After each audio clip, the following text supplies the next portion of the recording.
Assalamu alaikum wa rahmatullahi wa barakatuh. Students, let us start now exercise 12.2. Let's have question number 1. Question number 1 says find the area of a sector of a circle with radius 6 centimeter if angle of the sector is 60 degree. What is given here? You have a circle with center O in which radius is 6 centimeter and also sector angle is given, that is 60 degree. You know the formula for finding out the area of sector. We have already proved that in yesterday's lecture. Area of sector is equal to what? Area of sector is equal to theta divided by 360 degree times pi r square. Now theta is what? Here theta is angle of sector, and that angle of sector, and remember when I say area of sector, it means area of minor sector. Okay, so theta is what? Theta is 60 degree, 360 is a constant, pi is also a constant, and you can take the value here as 22/7 because it's already stated in the question above that unless stated otherwise, take pi is equal to 22/7. Then r is what? R is the radius of a circle, and that's also given, that is 6 centimeter. So therefore I wrote area of sector is equal to theta divided by 360 degree times pi r square is equal to, then theta, in place of theta I wrote 60 degree, then take 360 as such, then pi is equal to 22/7, then r is 6, then you have square as such. Then solve this, and on solving this you'll get area of sector OAB is equal to 132 divided by 7 square centimeter. Got it? Okay, now let's have question number 2. It says find the area of a quadrant of a circle whose circumference is 22 centimeter. Here circumference of circle is 22 centimeter, and circumference of circle, you know how to find the circumference of a circle. You have already proved this. Circumference of a circle, the formula used for finding out the circumference of a circle is twice pi r. Therefore you can say twice pi r is equal to 22 because it's given that circumference of this circle is 22. That means r is equal to 22 by twice pi, or you can do the cancellation, first 2 1s 2 11s. That will give you radius is equal to 11 by pi centimeter. Now pay attention, quadrant OAB is a sector. Now quadrant itself can be treated as a sector because quadrant is nothing but a sector of a circle with a sector angle 90 degree. That is the difference. That is the only difference between quadrant, sector and the remaining sectors. So quadrant OAB is a sector with angle 90 degree. Then area of sector OAB is equal to 90 divided by 360. Why 90? Because quadrant has sector angle 90. Quadrant has a sector angle 90 degree. Yes. So 90 divided by 360 times pi r square, and radius is 11 by pi, what you have found above. So do the cancellation and you can find area of sector OAB is equal to 77/8. Hence the required area of quadrant is 77/8 square centimeter. Jazakallahu khaira. Now let's have question number 3. It says the length of the minute hand of a clock is 14 centimeter. Find the area swept by the minute hand in 5 minutes. देखिए figure की ओर देखिए, आपके पास एक clock बनाई हुई है. ये clock में जो OA है ये मिनट हैंड है. आपको पता है क्लॉक में 3 सुइयाँ होती है. एक होता है सेकंड हैंड, मिनट हैंड और आर हैंड. ठीक है, तो ये मिनट हैंड की बात हो रही है OA. 5 मिनट के बाद ये कहाँ पे होगा मिनट हैंड? ये होगा OB, तो B पे ही पहुँचेगा 5 मिनट के बाद. आवर हैंड इसमें नहीं दिखा है, इसमें कंफ्यूज नहीं होना आप आवर हैंड और मिनट हैंड के साथ। ये खाली दोनों मिनट हैंड दिखाया। अब मैंने ओ बी डॉटेड दिखाया है इस वजह से कि इसकी जो मेन पोजीशन पहले थी वो ओ ए थी, और ओ ए के बाद अब ये 5 मिनट के बाद कहाँ पे होगा, ओ बी पे होगा। इसकी जो लेंथ है वो 14 सेंटीमीटर है। आपको बोलना है 5 मिनट में इसने कितना एरिया स्वेप्ट किया, मतलब ये ओ ए बी सेक्टर का एरिया क्या होगा। That's a simple question. ये आपको ढूंढना है simply O A B sector का एरिया। सबसे पहले हमने क्या लिखा, हमने लिखा since time taken by a minute hand to complete 1 revolution is equal to 1 hour. देखिए ध्यान से देखना, this is very important question, mark it is important question. Time taken by a minute hand to complete 1 revolution. एक revolution complete करने में, एक revolution का मतलब है पूरा 360 डिग्री रोटेट करने में, ठीक है। एक रेवोल्यूशन 360 डिग्री रोटेशन होती है, याद रखेंगे। तो हमने लिखा time taken by a minute hand. जो मिनट हैंड होता है घड़ी का, उसको एक रेवोल्यूशन कंप्लीट करने में कितना टाइम लगेगा। एक रेवोल्यूशन मतलब 360 डिग्री का एंगल बनाने में उसको कितना टाइम लगेगा। तो जब ओ ए 12 बजे से स्टार्ट हुआ मिनट हैंड, तो फिर से ये 12 बजे पे जब आएगा, ये हुआ 360 डिग्री इसने कंप्लीट किया, या हम कह सकते हैं इसने एक रेवोल्यूशन कंप्लीट किया। इसको कितना टाइम लगेगा ये आपको पता होगा, इसमें 1 घंटा लगेगा, ठीक है ना। विच implies that angle formation by minute hand at the centre. अब एंगल क्या बन गया सेंटर पे 1 घंटे में, मिनट हैंड की वजह से 1 घंटे में क्या सेंटर, 1 घंटे के बाद क्या सेंटर बन गया सेंटर पे, तो वो 360 डिग्री बन गया। अच्छा जी, which implies that angle formation in 60 minutes. अगर 1 घंटे में मिनट हैंड ने एंगल बनाया सेंटर पे 360 डिग्री, तो 1 घंटे का मतलब 60 मिनट, तो दैट मीन्स 60 मिनट में क्या एंगल बन गया सेंटर पे 360 degree. Which implies that angle formation in 1 minute. अगर 60 मिनट में 360 डिग्री बना रहा है तो यूनिटरी मेथड लगाएंगे। 1 मिनट में क्या बनेगा, 360 डिवाइडेड बाई 60 सिंपली। 1 मिनट में अब 360 बाई 60 है, तो 5 मिनट में क्या होगा, 360 डिवाइडेड बाई 60 टाइम्स 5। उसको सॉल्व करो, वो 30 डिग्री आ जाएगा। तो आपका जो एंगल फॉर्मेशन 5 मिनट में बन गया वो 30 डिग्री आ गया। Therefore angle of sector O A B is equal to 30 degree. तो ये जो ओ ए बी फिगर में देखिए, क्लॉक का जो ओ ए बी सेक्टर बन गया, इसका जो सेक्टर एंगल है, एंगल ए ओ बी बन गया 30 डिग्री, ठीक है। Now it's simple. Now area of sector O A B is equal to, आपको पता है formula, theta divided by 360 times by R square. Theta है सेक्टर एंगल, जो कि हमने अभी प्रूव किया वो 30 डिग्री है, तो 30 डिग्री डिवाइडेड बाई 360 टाइम्स पाई की जगह हमने 22/7 लिखा। रेडियस जो है वो लेंथ होगी मिनट हैंड की, वो 14 सेंटीमीटर है, तो स्क्वायर है तो 14 टाइम्स 14 लिखा।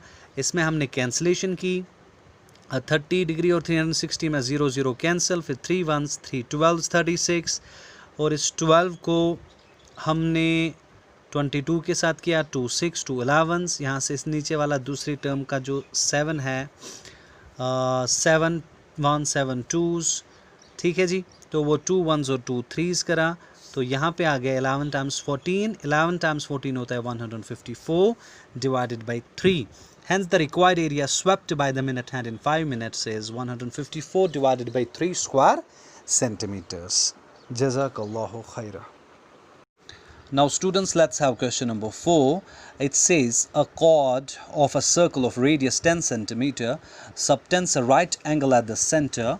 Find the area of the corresponding minor segment and major sector. And it also says use pi is equal to 3.14. चलिए जी, आपके पास एक सर्कल है, फिगर को देखिए। सर्कल का सेंटर O है, सर्कल में ए बी जो है ये कॉर्ड है, ये कॉर्ड सबटेंड कर रहा है angle A O B centre पे। हमने सीखा एंगल सबटेंड क्या होता है, कॉर्ड के जो एंड पॉइंट्स होंगे ये 2 आर्म्स बनाएंगी एंगल की, तो जनरेट होगा एंगल सेंटर पे, एंगल ए ओ बी। तो इसका मेजर 90 डिग्री है, ये भी गिवन है। हमें ढूंढना है माइनर सेक्टर। जब माइनर सेगमेंट, तो पहला part area of segment A B. जब मैं लिखूं सेगमेंट ए बी, इसका मतलब है माइनर सेगमेंट, ये मैंने आपको ऑलरेडी बता दिया है। तो सेगमेंट कैसे निकलेगा, हम निकालेंगे area of sector O A B. O A B sector को देखिए, लेकिन सेक्टर बोल रहा हूँ मैं, दैट मीन्स मैं माइनर सेक्टर की बात कर रहा हूँ। तो area of sector O A B निकालेंगे, देन माइनस करेंगे area of triangle A O B. अगर मैं ओ ए बी सेक्टर में से ट्राइंगल ए ओ बी को सब्ट्रैक्ट करता हूँ तो क्या मिलेगा, ए बी सेगमेंट मिल जाएगा, ठीक है ना, जो हमारी रिक्वायरमेंट है। तो area of sector O A B कैसे निकलेगा, theta divide by 360 times pi are square, minus area of triangle A O B कैसे निकलेगा, since this is an isosceles right angle triangle, और राइट एंगल ट्राइंगल में हमें पता है ओ ए अगर मैं बेस लेता हूँ तो ओ बी मेरा ऑल्टीट्यूड होगा। So I take 1/2 O A times O B, that is 1/2 times base times corresponding altitude. वापस आइए नेक्स्ट स्टेप पे, थीटा के बदले 90 लिखा क्योंकि 90 डिग्री इसने सबटेंड किया हुआ है एंगल, तो 90 डिवाइड बाई 360 टाइम्स पाई की जगह 3.14 लिखना है जो कि ऑलरेडी गिवन कंडीशन में है, टाइम्स आर स्क्वायर, रेडियस 10 है तो 10 स्क्वायर, माइनस 1/2 वापस, ओ ए की जगह 10 लिखा बिकॉज ये ओ ए की जो लेंथ है वो 10 सेंटीमीटर है, ओ बी इज़ ऑल्सो 10। इसको सॉल्व करें and you will get 28.5 square centimetre, that is the area of your segment A B. ठीक हो गया। Now next is area of major sector. Confuse नहीं होना, पहले था माइनर सेगमेंट, अब है मेजर सेक्टर। तो area of major sector O A B, sector में नॉर्मली हमें पता है सेक्टर की formula theta divide by 360 times pi are square, लेकिन जैसा हमने सीखा यहाँ पे मेजर सेक्टर जब बात होगी तब रिफ्लेक्स एंगल को लिया जाएगा, ठीक है। तो थीटा की जगह कौन आएगा, 360 माइनस 90 जो कि रिफ्लेक्स एंगल होगा पीछे से जब हम इसको देखेंगे। तो 360 माइनस 90 डिवाइड बाय 360 टाइम्स पाई की जगह 3.14 then 10 square, 360 minus 90 is 270 divided by 360 times 3.14 times 10 square, 27 इसको सॉल्व कीजिए, 270 divided by 360 फिर मल्टीप्लाई कीजिए 3.14 then 10 square, you will get 235.5 square centimeter. Hence the required area of minor segment and major sector is 28.5 square centimeter and 235.5 square centimeter respectively. Jazakallahu khaira.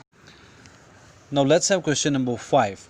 It says in a circle of radius 21 centimeter, an arc subtends an angle of 60 degree at the center. Find the length of the arc, area of the sector formed by the arc, area of the segment formed by the corresponding chord. तो आपके पास एक circle है, centre O है, इसका radius दिया हुआ है 21 centimetre, और जो पी क्यू आर्क है इसने कौन सा एंगल सबटेंड किया हुआ है सेंटर पे, दैट इज 60 डिग्री। हमें इस पी क्यू आर्क की लेंथ निकालनी है। हमें पता है ये फॉर्मूला भी हमने सीख ली, length of arc P Q is equal to theta divided by 360 degree times twice by r, ये हमने ऑलरेडी सीखा हुआ है। थीटा की जगह 60 लिखा, डिवाइड बाई 360 टाइम्स 2 टाइम्स 22/7 पाई की जगह डाला, रेडियस 21 है तो इसको सॉल्व किया, you will get 22 centimetre and that's your answer. दूसरा है area of sector P O Q, sector की बात हो रही है तो ये माइनर सेक्टर होगा, तो P O Q theta divide by 360 times pi are square, theta 60 है, डिवाइड बाई 360 टाइम्स 22/7 डाला पाई की जगह, radius is 21 so you do 21 square, then solve this, you will get 231 square centimeter and that's your second answer. तीसरे की ओर थोड़ा सा गौर करेंगे, ये थोड़ा बहुत ध्यान देने के लायक है। देखिए area of segment P Q segment को देखिए फिगर में जिसको मैंने शेड करा हुआ है, ये किसके बराबर होगा, हमने सीखा सेगमेंट का एरिया निकालना होगा तो हम area of sector P O Q minus area of triangle P O Q कर लेंगे, ठीक है ना। तो area of sector P O Q ऊपर निकल गया सेकेंड पार्ट में, तो वो वापस 231 डायरेक्टली लिखा, minus area of triangle P O Q. अब यहाँ पे देखिए पी ओ क्यू ट्राइंगल को देखिए, this is very important. P O Q triangle जो हमारा है इसको ध्यान से देखिए, इसमें angle P O Q triangle में जो एंगल पी ओ क्यू है ये 60 डिग्री है, अच्छा, और जो दो साइड्स है वो सेम है, तो अगर ये दो साइड्स पी ओ और क्यू ओ सेम है that means one thing is sure that this is an isosceles triangle. अब जब ये आइसोसेलेस ट्राइंगल है तो इन साइड्स के अपोजिट एंगल्स भी बराबर होंगे, तो in that case angle P angle Q के बराबर होगा ट्राइंगल पी ओ क्यू में। अच्छा जी, तो एंगल सम प्रॉपर्टी लगाते हैं, एंगल पी को मान लीजिए x, एंगल क्यू को भी मान लीजिए x, तो आप कर सकते हैं x + 60 is equal to 180 degree, तो आ जाएगा twice x + 60 is equal to 180, twice x is equal to 180 minus 60, वो आ जाएगा twice x is equal to 120, then x is equal to 60।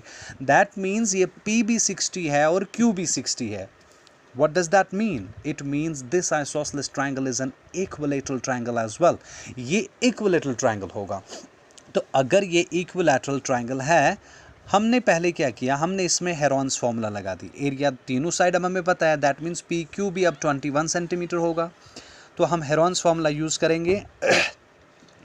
देखिए वापस आइए थर्ड पार्ट में. 231 minus square root of 21 plus 21 plus 21. आपको हेरॉन्स फॉर्मूला याद होगी, that is square root s times s minus a times s minus b times s minus c. ये Heron's formula है जहाँ पे s सेमी पेरीमीटर होता है. तो सेमी पेरीमीटर तीनों साइड को ऐड करके हाफ करेंगे, मतलब पेरीमीटर का हाफ. तो हमने किया 21 प्लस 21 प्लस 21 डिवाइडेड बाई 2, ये बन गया s टाइम्स s माइनस 1. तो s यही है ना, 21 प्लस 21 प्लस 21 डिवाइड बाई 2, वो आएगा 31.5. तो 31.5 माइनस a है पहला साइड, वो 21 है. दूसरा भी b भी यही है, तो 31.5 minus 21 times 31.5 minus 21 times 31.5 minus 21. तो तीनों में यही आएगा, तो क्यूब आ जाएगा, इसलिए मैंने क्यूब लिखा हुआ है यहाँ पे. इसको सॉल्व करेंगे, वो आएगा 231 माइनस 191. 191 जो है ये 191 स्क्वायर रूट 36465.1875 से आ गया. ये आता है 190.9 समथिंग. तो मैंने वो अप्रॉक्सीमेटली लिखा 191, इसलिए मैंने यहाँ पे सिंबल डाली is of the order, that means approximately equal to. तो वो आ गया सब्ट्रैक्ट करके 40 square centimetre, and this is approximate answer. अब अगर आप पूरा आंसर निकालना चाहते हो, उसके लिए मैंने नीचे फिर से देखिए आप, जो ये इक्विलेटरल ट्राइंगल है, ये आपने ट्राइंगल चैप्टर में पढ़ा है. जो ऑल्टीट्यूड इक्विलेटरल ट्राइंगल का होता है वो होता है स्क्वायर रूट 3/2 टाइम्स साइड. तो नीचे मैंने किया है 231 minus 1/2 base into corresponding altitude. Base है 21, कॉरस्पॉन्डिंग ऑल्टीट्यूड है square root 3/2 times side of the triangle. Side है 21, क्योंकि ये अपने ट्राइंगल में पड़ा हुआ है. इसको सॉल्व करेंगे, वो मिलेगा 231 minus 441 square root 3/4 square centimetre.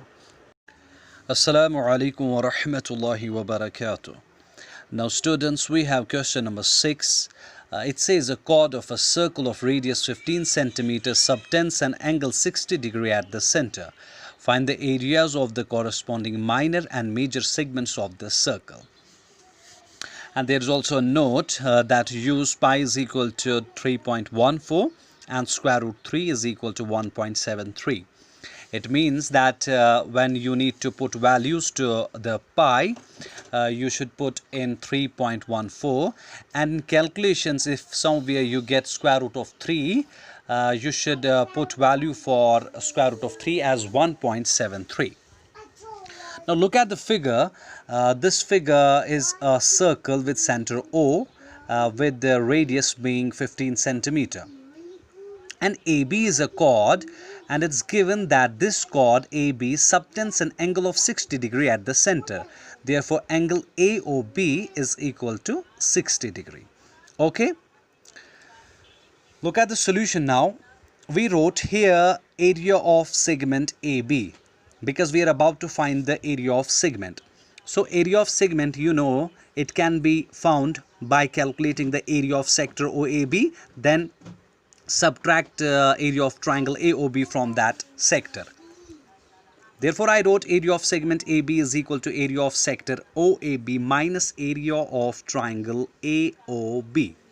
Area of sector OAB, you can find it easily by applying the formula theta divided by 360 times pi r square, then minus 1/2. Then as far as area of triangle AOB is concerned, if you draw a perpendicular OC to AB, look at the figure, draw perpendicular OC to AB.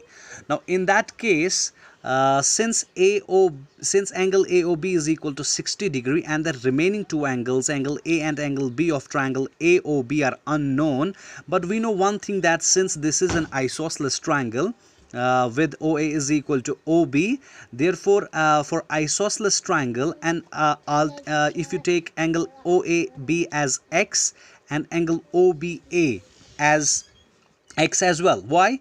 Because in isosceles triangle, angles opposite to equal sides of a triangle are equal. In that case, angle OAB, look at the figure, angle OAB is equal to angle OBA. Therefore, when you apply angle sum property in triangle AOB, you'll get angle OAB is equal to angle OBA is equal to 60 degree. What does that mean? That means triangle OAB is an equilateral triangle. Having said that, when it is an equilateral triangle, therefore if I draw an altitude OC, it is also a bisector of BC, because you know that an altitude of an equilateral triangle is also a median of it. Therefore, AB is bisected by point C, therefore AC is equal to CB. Then for triangle ACO, you can apply Pythagoras theorem, and what you get that that's the altitude of equilateral triangle, that is OC, it is equal to square root 3 by 2 times the side of the square, and that side of the square is 15. Now just apply the formula, theta divided by 360 times pi r square, put in value 60 by 360 times 3.14 times 15 square minus 1 by 2 times base is AB. For triangle OAB, base is AB and altitude is OC. Now I told you that length of OC is square root 3 by 2 times side of the square, and that side is 15, and reason is given there. Then put in the values, you'll get 20.4375 square centimeter, that is the area of segment. Then you need to also find that area of segment, major segment AB. Then major segment you can find it easily. Area of major segment, that is equal to area of circle minus area of segment AB. Area of circle is pi r square, and area of segment you have already found that above. Then pi r square, take pi is equal to 3.14, r is 15 and 15, then minus this, then solve this, you will get 686.0625 square centimeter. Hence the required areas of the corresponding minor and major segments of the circle are 20.4375 square centimeter and 686.0625 square centimeter respectively. Jazakallahu khaira. Now let's have question number 7.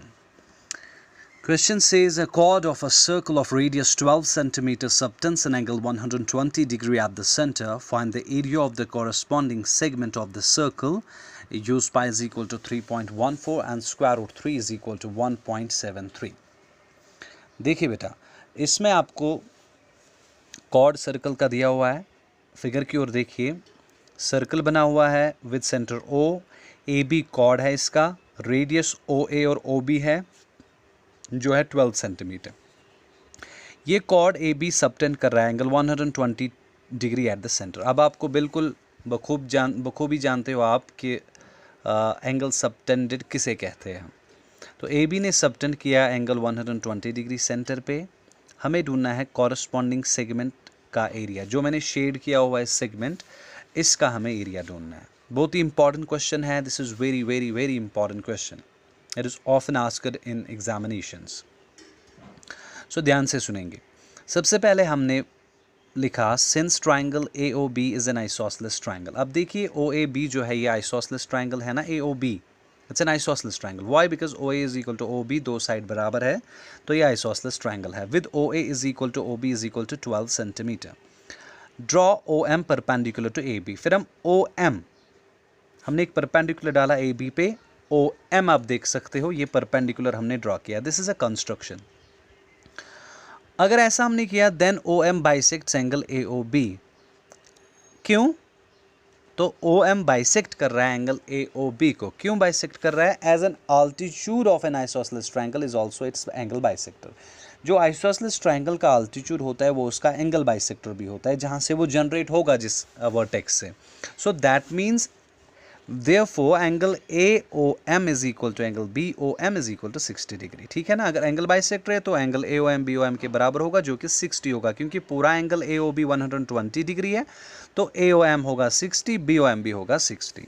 अच्छा जी. Now consider triangle OMA. अब OMA triangle को देखिए. अब ये right angular triangle होगा.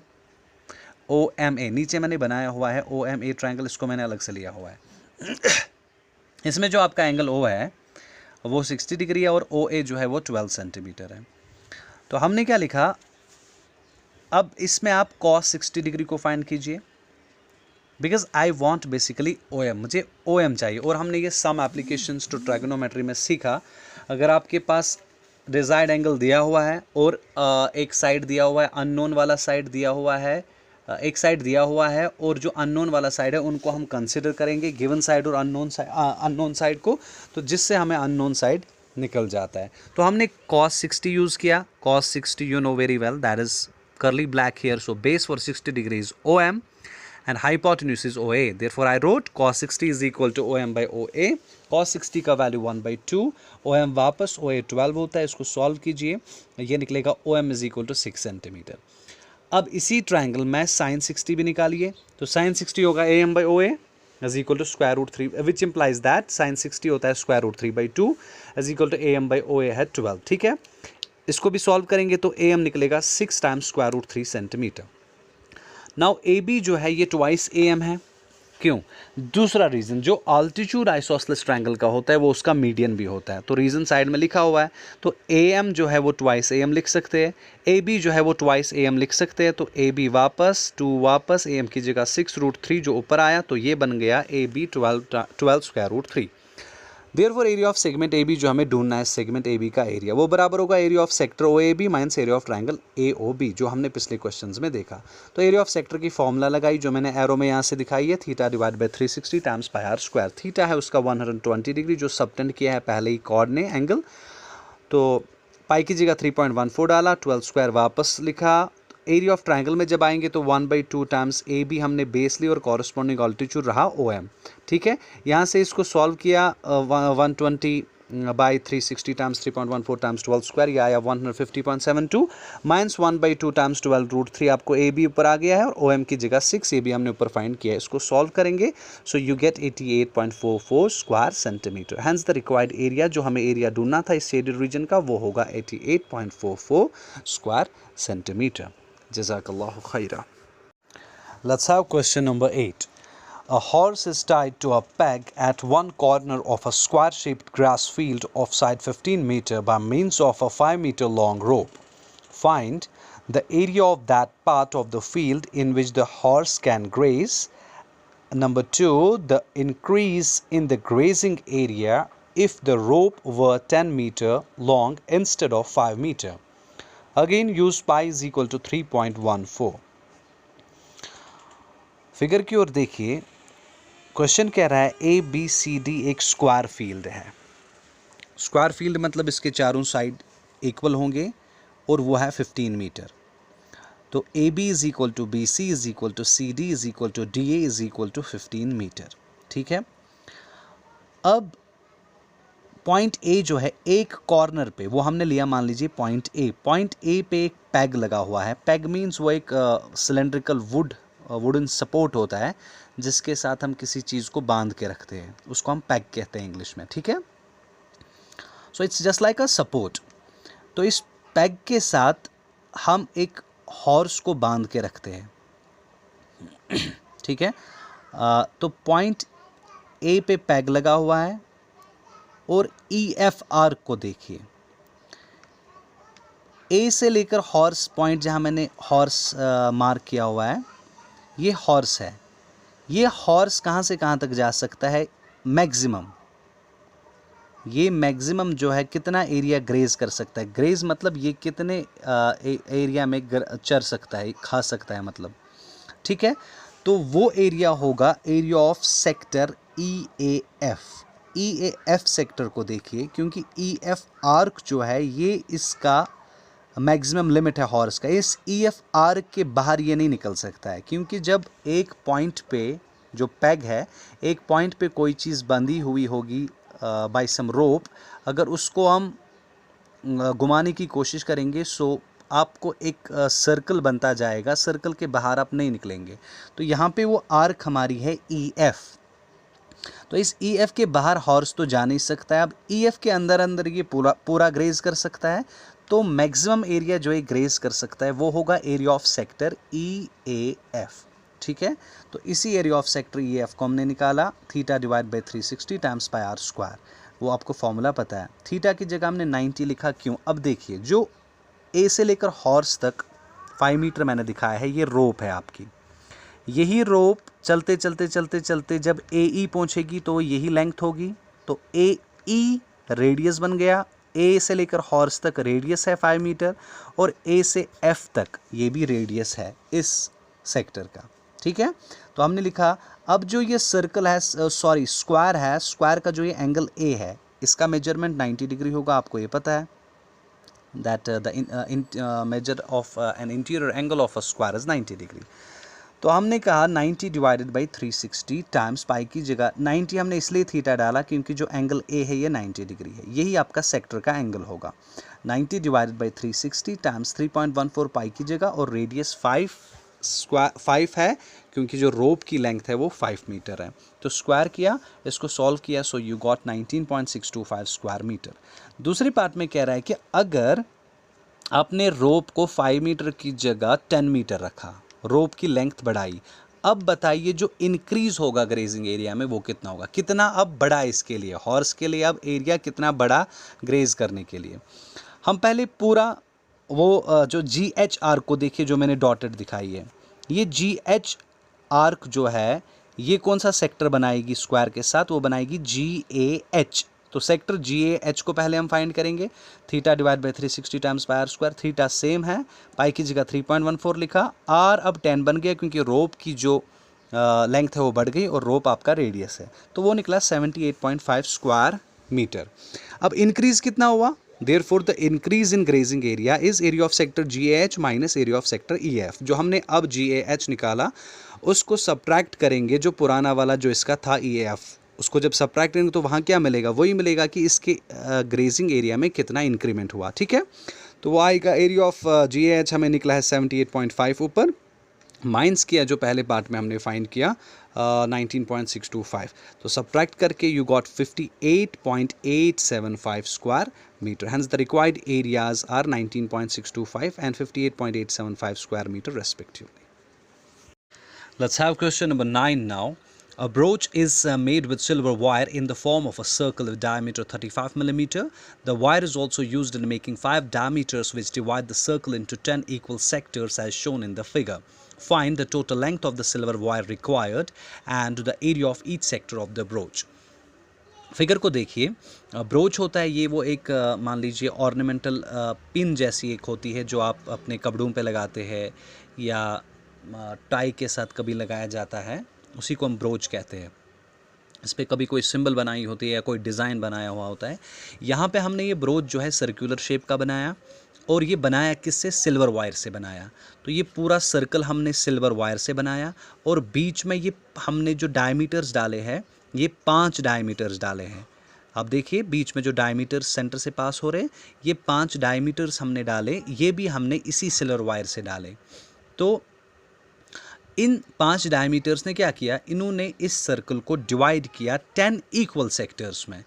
और आपको अब क्या ढूंढना है, पहले पार्ट में आपको ढूंढना है total length of silver wire, कितनी सिल्वर वायर आपने यूज़ की टू मेक दिस ब्रोच। तो हमने क्या किया, length of silver wire, Ag means silver, आप ये केमिस्ट्री में जान लेते हैं। तो लेंथ ऑफ सिल्वर वायर जो है ये किसके बराबर होगा, एक तो आपने इससे सर्कमफ्रेंस बनाया तो सर्कमफ्रेंस ऑफ सर्कल प्लस और 5 डायमीटर बनाए, that means 5 times diameter of circle. Circumference of circle pi D होता है because twice pi R, pi D ही होता है। तो pi D plus 5 times D, pi की जगह 22/7 और डायमीटर 35 मिलीमीटर है वो ऑलरेडी गिवन है, प्लस 5 टाइम्स 35 डायमीटर 35। तो इनको सॉल्व किया तो 110 प्लस 175 आ गया जो ऐड करके 285 millimetre. So this is the total required length silver की जो हमने यूज़ किया इस ब्रोच बनाने में, ठीक है। दूसरे पार्ट में कह रहा है the area of each sector of the broach, जो ये ब्रोच के 10 इक्वल सेक्टर्स बन गए इनका एरिया बोलिए। तो एक का निकालते हैं वो सबका वही होगा क्योंकि इक्वल है, ठीक है ना। Since there are 10 equal sectors, कितने इक्वल सेक्टर्स है 10। अगर हमने जहाँ पे मैंने x मार्क किया है फिगर में देखिए, अगर मैंने इस सेक्टर का 1 सेक्टर का सेक्टर एंगल x रखा तो 2 सेक्टर का भी सेक्टर एंगल क्या होगा x, 3 का भी क्या होगा x। तो चलते चलते चलते पूरे 10 सेक्टर्स का 10 x x x x x x x that means x plus x plus x plus x that is 10x। और ये पूरा 10x किसके बराबर होगा, पूरा सेंटर का एंगल वो कितना होता है 360 डिग्री, यही हमने यहाँ पे लिखा 10x is equal to 360 degree. तो x क्या निकलेगा यहाँ पे 36 डिग्री। नाउ एरिया ऑफ 1 निकालिए, सेक्टर की फॉर्मूला एरिया ऑफ सेक्टर की formula theta divide by 360 times pi are square. Theta 36 degree जो ऊपर आ गया, डिवाइड बाई 360 टाइम्स 22/7 पाई की जगह। Radius is 35/2। कैसे? डायमीटर 35 है तो रेडियस क्या होगा? डायमीटर का हाफ, तो दैट इज 35/2। स्क्वायर है तो 2 बार मल्टीप्लाई करेंगे, 35/2 times 35/2। Now do the cancellation stuff. इसको कैंसलेशन वगैरह करके आपको मिलेगा 385 divided by 4 square millimetre. Hence the required length of the silver wire and the area of each sector of the brooch is 285 millimeter and 385 by 4 square millimeter respectively. Jazakallahu khaira. Assalamu alaikum wa rahmatullahi wa barakatuh. Now students, let's have question number 10. Question says an umbrella has 8 ribs which are equally spaced. Assuming umbrella to be a flat circle of radius 45 centimeter, find the area between the two consecutive ribs of the umbrella. Simple question. Question कह रहा है एक umbrella को मान लीजिए एक circle, जो उसका umbrella का टॉप होता है, जो हुड है umbrella का, उसको मान लीजिए एक फ्लैट सर्कल जिसमें रिब्स, जो अम्ब्रेला को आपने देखा होगा जो बीच में वो उसमें वो स्पोक्स जैसे होते हैं बीच में, उनको हम रिब्स कहते हैं अम्ब्रेला के। वो रिब्स जो है वो फ्लैट रिब्स है। रेडियस जो सर्कल का है, अगर इसको सर्कल हम मान लेते तो वो 45 सेंटीमीटर है। आपको ये ऐसी रिब्स कितनी है? ये 8 रिब्स हैं। आपको 2 कंसेक्यूटिव रिब्स के बीच में एरिया निकालना है। तो फिगर की ओर देखिए, जब हमने 8 रिब्स बनाई तो हमारे पास 8 सेक्टर्स फॉर्म हो गए, ठीक है। तो कंसेक्यूटिव रिब्स के बीच में जो एरिया होगा वो एरिया ऑफ सेक्टर ही होगा। तो यही हमने लिखा, here area between 2 consecutive ribs is a sector. 2 consecutive ribs के बीच में जो एरिया होगा वो सेक्टर ही होगा। Let the angle of sector be x. हमने इस सेक्टर का, मान लीजिए सेक्टर 1 को कंसिडर कीजिए, जहाँ पे 1 मैंने लिखा है, तो इसको, इसके एंगल को मान लीजिए x, ठीक है। अच्छा जी, तो let the angle of the sector B x। तो ये ऐसे कितने एंगल्स है? क्योंकि ये कह रहा है कि विच आर इक्वली स्पेस्ड, जो 8 रिब्स है ये इक्वली स्पेस्ड है। दैट मीन्स जो 8 सेक्टर है इनका एरिया सेम होगा। इन दैट केस जो सेक्टर एंगल होगा वो सब सेक्टर्स का सेम होगा। तो x पहले का भी, दूसरे का भी x, तीसरे का भी x, तो ये सब x x x x 8x हमारे पास बनते हैं, तो वो हुआ 8x। और ये पूरा कंप्लीट एंगल बनता है तो 8x is equal to 360 degree. यहाँ पे x क्या निकलेगा? 45, क्योंकि 8 को 360 को डिवाइड कीजिए 8 से, तो सेक्टर एंगल निकला 45 degree. Then area of first. अब जब हम फर्स्ट सेक्टर का एरिया निकालेंगे तो theta divide by 360 times pi are square. Theta हमारा 45 है, डिवाइड बाई 360 टाइम्स पाई की जगह 22/7। रेडियस 45 है तो स्क्वायर करना है तो 2 बार मल्टीप्लाई किया। Now solve this, you will gate 22,275 divided by 28 square centimeter. Hence the required area between the 2 consecutive ribs of the umbrella is 22,275 divided by 28 square centimeter. Jazakallahu khaira. Let's have question number 11 now. It says a car has 2 wipers which do not overlap. Each wiper has a blade of length 25 centimeters sweeping through an angle of 115 degree. Find the total area cleaned at each sweep of the blades. Wiper कहते हैं जो गाड़ी के आगे वाले, जो उसका glass होता है आगे वाला, जो आगे शीशा होता है, तो उसमें जब बारिश पड़ती है वगैरह या कुछ होता है, जो वो वाइपर चलते जो शीशे को साफ करते हैं, क्लीनर जो वो ग्लास के होते हैं, उनको हम वाइपर्स कहते हैं, ठीक है। तो आप फिगर की ओर देखिए, मान लीजिए ABCD आपके गाड़ी का फ्रंट ग्लास है। इसको रेक्टेंगल नहीं मानना, क्योंकि हम जो एंगल ले रहे हैं, एंगल है वो 115 डिग्री ले रहे हैं, तो ये रेक्टेंगल आप कंसिडर नहीं करना। तो ABCD एक क्वाड्रिलेटरल तो कह सकते हैं, एक क्वाड्रिलेटरल होगा जो कि गाड़ी का फ्रंट ग्लास है। इस पे 2 वाइपर्स मान लीजिए पॉइंट A पे और पॉइंट B पे। पॉइंट A जहाँ पे है वहाँ पे एक वाइपर लगा हुआ है और पॉइंट B पे दूसरा वाइपर लगा हुआ है। AE वाइपर की लेंथ है 25 सेंटीमीटर, BF दूसरे वाइपर की लेंथ है, ये भी 25 सेंटीमीटर है। जो AE वाइपर एरिया स्वीप करता है, एरिया स्वीप करने का मतलब ये कितना एरिया अपने अंडर लाता है जब ये मूव करता है, तो वो एरिया होगा एरिया ऑफ सेक्टर GAH, ठीक है ना। इसी तरह से जो BF वाइपर होगा ये कितना एरिया स्वीप करेगा, area of sector BF wiper का एरिया होगा जो वो स्वीप करेगा, एरिया ऑफ सेक्टर BIJ, ठीक है। और हमें क्या बोलना है, हमें बोलना है find the total area cleaned at each sweep of the blade. आपको बोलना है जब ये एक स्वीप करेगा ये उतने एक स्वीप में कितना एरिया कवर करता है, दोनों मतलब दोनों का मिला के कितना एरिया कवर होता है जब वाइपर को हम मूव करते हैं, ठीक है। तो सिंपल क्वेश्चन है, total area cleaned at each sweep क्या होगा, twice area of sector GH। चूंकि दोनों सेक्टर्स का एरिया सेम है, इनका रेडियस सेम, इनका एंगल ऑफ सेक्टर सेम, तो ये सेक्टर सेम एरिया है, area of sector GAH is equal to area of sector BIJ। तो दैट मीन्स जो हमारा रिक्वायर्ड एरिया होगा वो होगा area of sector GAH plus area of sector BIJ। अब प्लस की जगह हम क्या कर रहे हैं, हम प्लस की जगह ट्वाइस, अब जो सेम दो सेक्टर्स जो सेम है जिनका एरिया जिनको आप ऐड कर रहे हो, उसका मतलब है हम ऐसे भी लिख सकते हैं twice area of sector GH, ठीक है। तो एरिया ऑफ सेक्टर GH की फॉर्मूला लगाई theta divide by 360 times pi are square, that will give you 2 times 115 divide by 360 times 22/7 times 25 times 25। Sector angle 115 degree है और जो रेडियस है वो 25 है, तो स्क्वायर है, 2 बार मल्टीप्लाई किया, इसको कैंसलेशन वगैरह कीजिए and you will gate 1,58,125 divided by 126 square centimeter, and that is your required answer. Jazakallahu khaira. Now question number 12. To warn ships for underwater rocks, a lighthouse spreads a red colored light over a sector of angle 80 degree to a distance of 16.5 kilometer.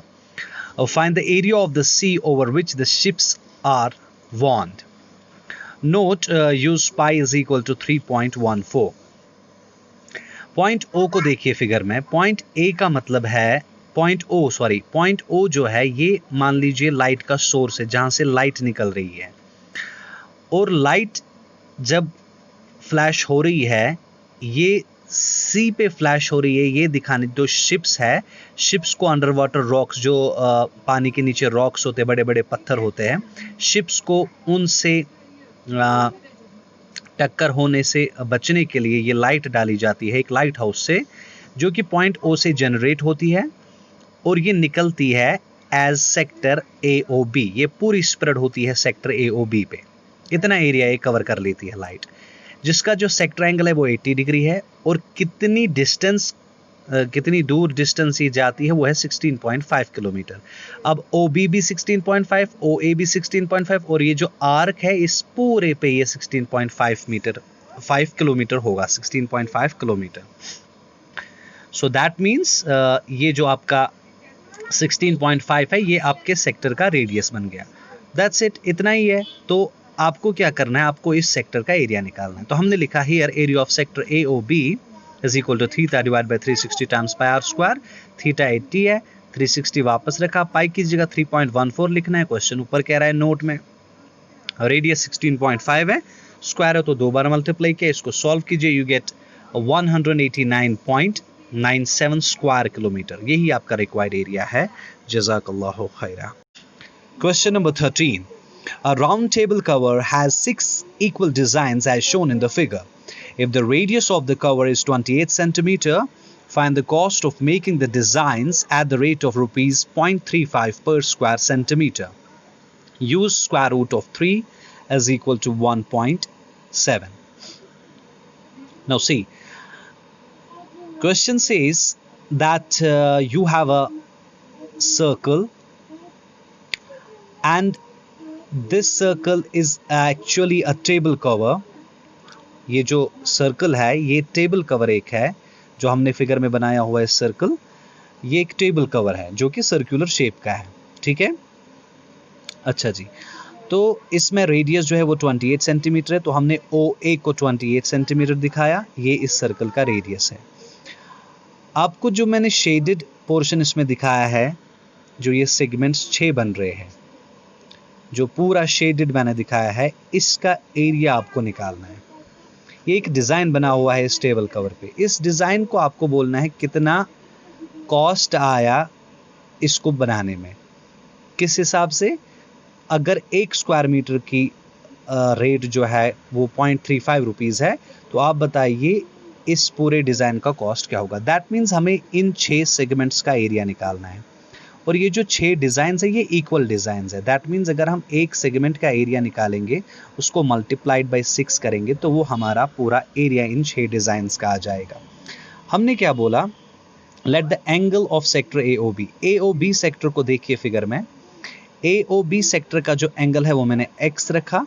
अब चूंकि equal sectors बन रहे हैं, तो हम बोल सकते हैं ये 6 सेक्टर्स टोटल बन रहे हैं, तो हम बोल सकते हैं which implies that 6x is equal to 360। Same reason जो हमने पिछले क्वेश्चंस में भी किया कि ये पूरा कंप्लीट एंगल 360 बन रहा है, तो इसमें 6x आ रहा है आपको, x plus x plus x plus x plus x plus x, आएगा 6x इज इक्वल टू 360। तो यहाँ पे x ढूंढेंगे, therefore x is equal to 60 degree. अगर x 60 डिग्री निकला, दैट मीन्स AOB सेक्टर का सेक्टर एंगल जो है वो 60 डिग्री आ गया, वो 60 डिग्री आ गया, विच implies that triangle AOB is an equilateral triangle. अगर x 60 डिग्री आ गया तो हम कह सकते हैं AOB जो है ये इक्विलैटरल ट्रायंगल है, ठीक है ना। अच्छा, अगर इक्विलैटरल ट्रायंगल है, then area of segment AB segment को फिगर में देखिए। AB सेगमेंट जो ये शेडेड है, तो इसको हम ढूंढते हैं। ये बराबर होगा area of sector AOB minus area of triangle AOB। वो हमने सीखा है कैसे सेगमेंट का हम एरिया निकालते हैं, area of sector minus area of triangle. अब सेक्टर का एरिया निकलेगा theta divide by 360 times pi are square, then minus triangle का एरिया निकलेगा 1/2 times base into corresponding altitude. Base हमने AB ली है और कॉरस्पॉन्डिंग अल्टीट्यूड OC। चूंकि ये इक्विलैटरल ट्रायंगल आ गया, तो AB कितना होगा? AB 28 होगा, और OC कितना होगा?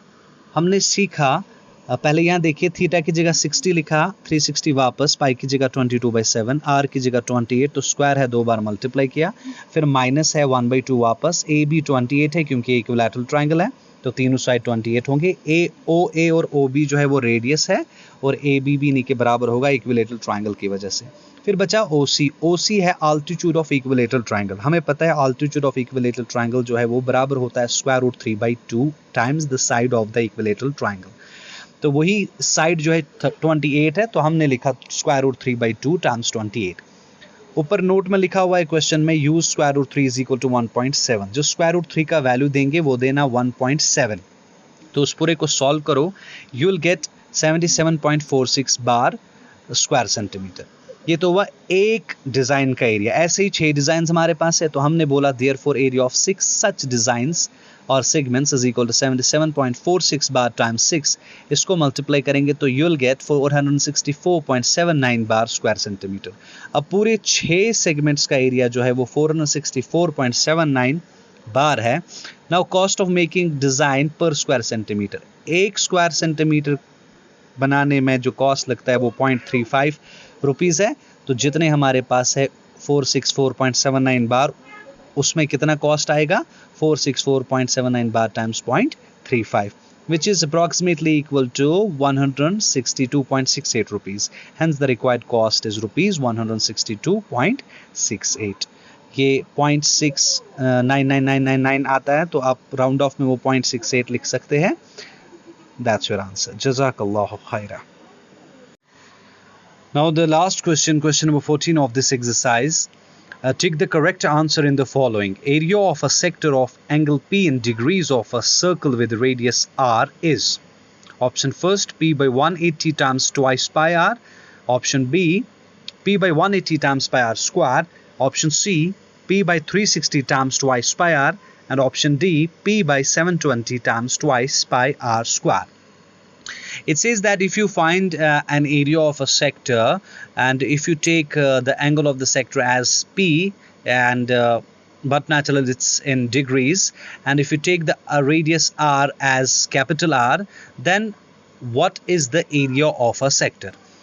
Solution, we wrote since area of sector is equal to, you know the formula for finding out the area of sector, it's theta divided by 360 times pi R square.